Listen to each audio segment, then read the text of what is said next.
We arrived to the hotel around 7:45.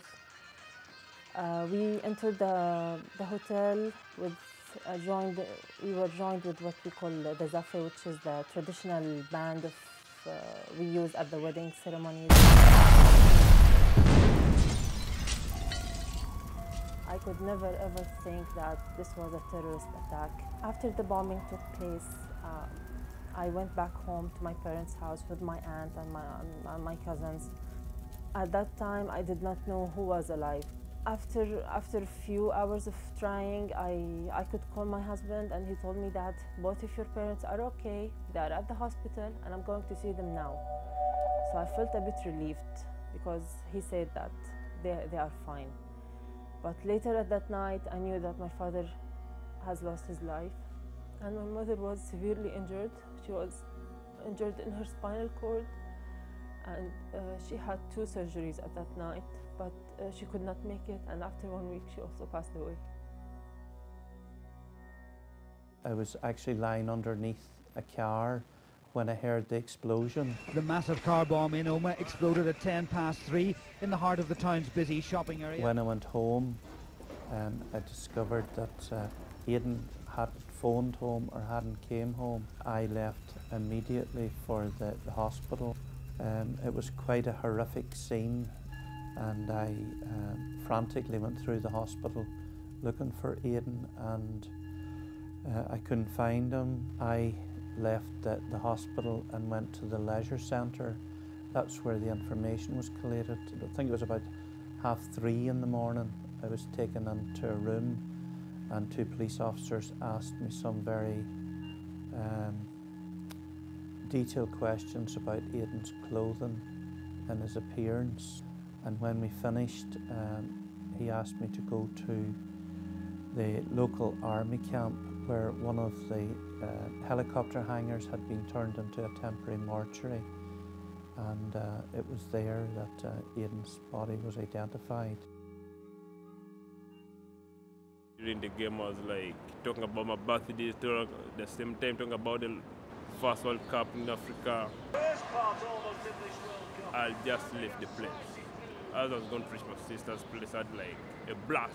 The World Cup has ended tragically, though, in Uganda, where 2 bomb blasts I didn't have killed expect more even than bomb 60. attack at that time. I thought maybe a trailer or a fuel tank had burst. I didn't even expect a bomb. I just proceeded, entered, I got something to eat, drink, and I continued the match from there. When I came to know it's an attack now in the morning when I saw, and I saw it on TV. So I ran, I said, no, let me go reach their scene. When I reached there was a blockade. I was just alone thinking, now what's this? The only person I turned to maybe God must say, no, thanks that I'm alive, because how come I left the place yet I'm always still late. But also I felt very bad, sorry for the guys who had died. Just 10 to 11, we heard the noise, so we didn't know what was going on. We said, what's wrong, what's wrong? And somebody said, oh, maybe there was a bomb. So I came home and I turned on the TV, but I'm not looking at the TV, I'm just listening. And I kept ringing him on the mobile. No answer. At exactly 1:35, the doorbell went, and it was the postman. So I went to receive the post. At that moment, the phone rang. So I said, can you get it, please? I said, who is it? She said, oh, it's Kerem calling. And I heard my friend, my neighbor, say, oh, really? What more? At that moment, I collapsed. My friends wouldn't let me see him again. I went to the morgue every day, but it seems his body was very badly harassed, so they didn't want me to see him like this. We began the return to Villavicencio. Guerrilla made a stop, and they asked about me. When in the guerrilla with rifles and very strongly armed, said me, you must go with us.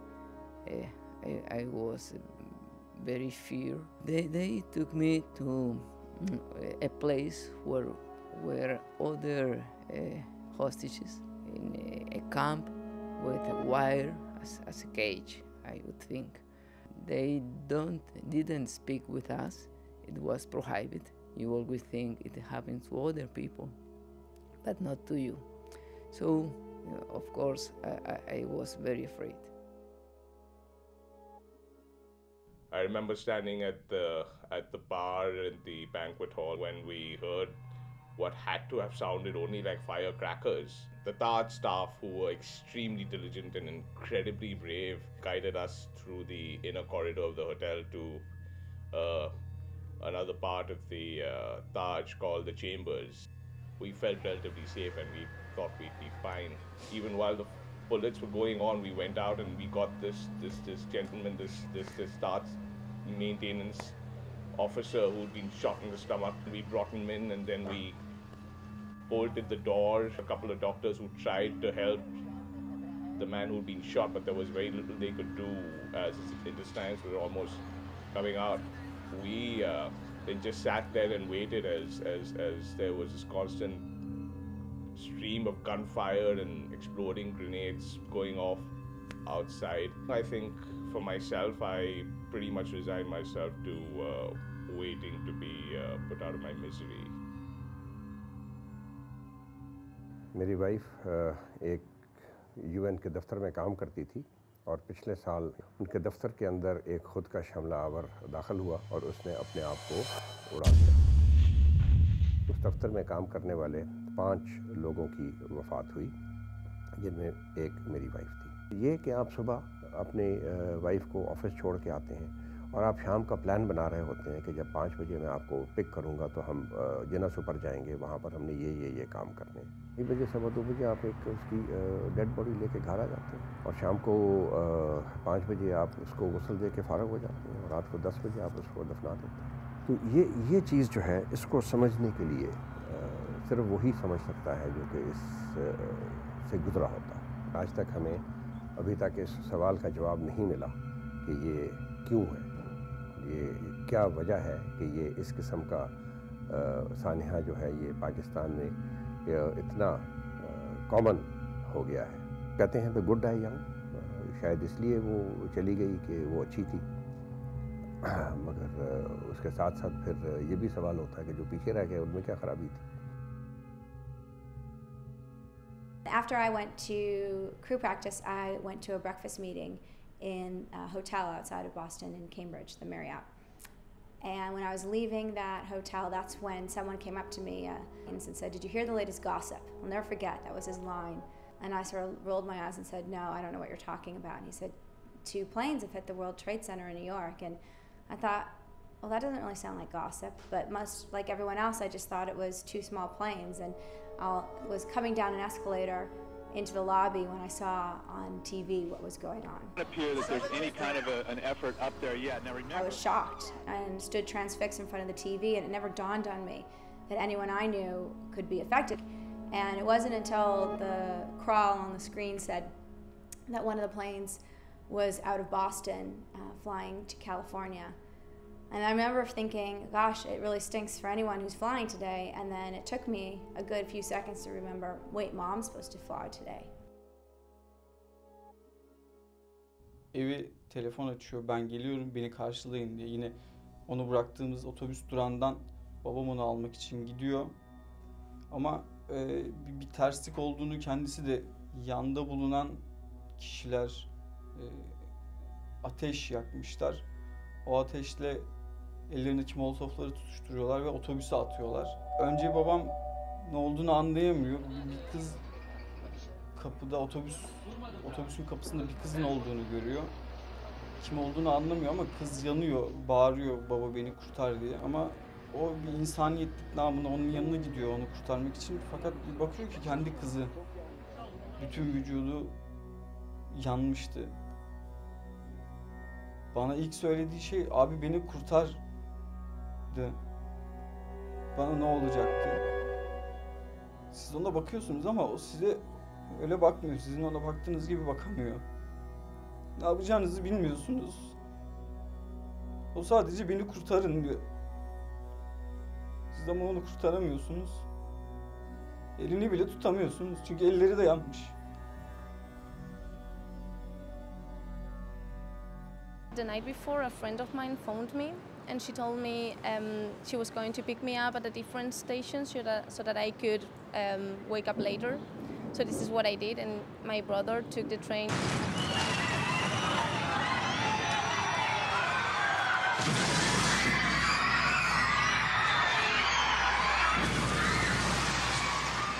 And the trains were blocked, but we didn't know why. We thought it was like a technical issue. At around noon, my parents phoned and said, please come back home, we cannot find Oscar and we don't know where he is. We knew at that time that it had been a terrorist attack, which is something that early in the morning we didn't know. And it was only on Friday evening that we knew he was dead. So it took us 1.5 days to know this. For all the possibilities I had in my mind, like he was very injured or he was at hospital, he was in coma, but at no point did I think that he could be dead. We get out from the car, we just arrived at the restaurant. It's not almost 5 minutes. Suddenly the bomb was back. And in that time, I don't know, it is bomb or earthquake or something like that. It just like boom, and then everything is very, very dark. I realized that my hand was burning, and then I tried to shut off the fire. I'm trying to get help, but everybody is panic. And then there's one car who was bringing me to the hospital, and then the hospital is very, very chaos. It was very, very traumatic for me because every 2 days you have to change your bandage because I have 42% burn in my body. It's on my hand and in my back. I'm spending in hospital is like 4 months. Beside me, I have a trauma. My family a trauma also.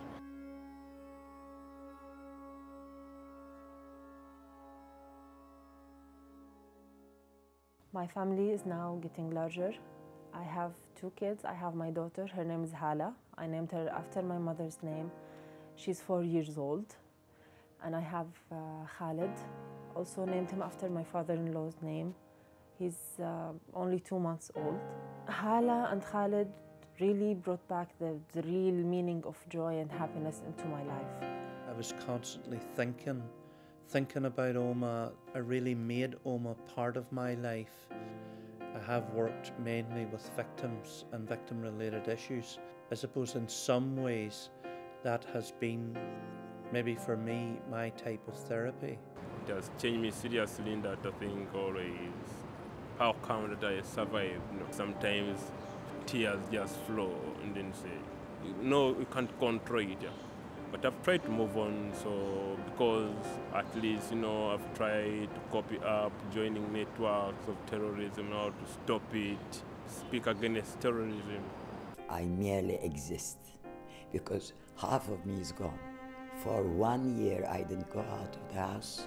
There were 3 ways. Either I had to tie a rope around my neck with a rock and throw myself into the waters of the Bosphorus, or go to the asylum, or bear it and try to stand on your feet.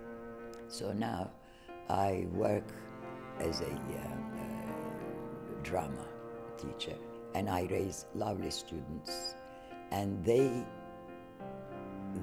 give me life. The day I was released, it was a very special day, of course. When I got down from the helicopter that transported me from the jungle to my city, and I embraced my son and my wife, I felt as if I was born again. To come back to the life is to come back to the freedom, and then begin a new life. I don't know how much an ordinary citizen like me can do in the war on terror, but as an individual I can try and at least develop certain skills or learn a discipline like psychology to try to reach out to fellow survivors and people who have been in certain experiences like this. वो कहते हैं ना कि अगर आप आँख के बदले आँख निकाल लेंगे तो फिर दुनिया में आँखों वाला कोई नहीं बचेगा, सब अंधे हो जाएंगे। और उसको हमने ले करके फिर एक नेटवर्क अब हम बनाना चाह रहे हैं। हमारी तरह के जितने लोग हैं जिनके कोई अजीज़ फौत हो चुके हैं किसी टेररिज्म के हमले में, उनको एक प्लेटफॉर्म दिया जाए ताकि वो आपस में बातचीत करें, अपने अंदर का जो दुख है उसको दूसरों के साथ शेयर करें, उनको ये पता चले कि वो अकेले इस दुख से नहीं गुजर रहे हैं। I always had my sister. I think one of the things my mom had taught me and my sisters from a very young age was that no matter what happens, we always will be sisters. I don't think I can ever have a life plan anymore because I know that even on a beautiful, lovely day, everything can fall apart or everything can change, and everything that you think you know can suddenly get turned upside down. So I don't really make long-term plans anymore, and I don't ever want to feel that my mom's murder wasn't enough to make changes to prevent another attack, and that's what drives me every day. Serap gittikten sonra biz sadece aile değil, diğer bizim yanımızda olan, bizi tanıyan herkes bize destek olmaya çalıştı. Bizi hiç yalnız bırakmamaya çalışıyor. Yani Serap gitti, artık yapılabilecek bir şey yok. Biz onun yokluğuna alışmak diye bir şey söz konusu değil tabii. 17 sene masal gibi geçti. Masal sonunda kötü bitti. Bu yüreğimizdeki acı geçmeyecek. Biz ömrümüzün sonuna kadar. One week after the attacks, I took the train for the first time. Once I was in the train, a Moroccan guy came inside with a rucksack. Everyone went completely silent. He sat next to me, and I thought it was really unfair that people would just judge him because he's a Moroccan and because he has a rucksack and he's going to work. So I thought about how easily this fear could become violence. We victims have a great responsibility in spreading a message of non-violence, of tolerance and peace. I'm very grateful that I'm still alive because there's a lot of people that's unlucky like me. God gave me a second chance to live. I describe it, what happened to me is my fate. Maybe my skin is burned, but I'm encouraged to continue my life. Maybe they can ruin my skin, but they can stop me to move on, to continue my life.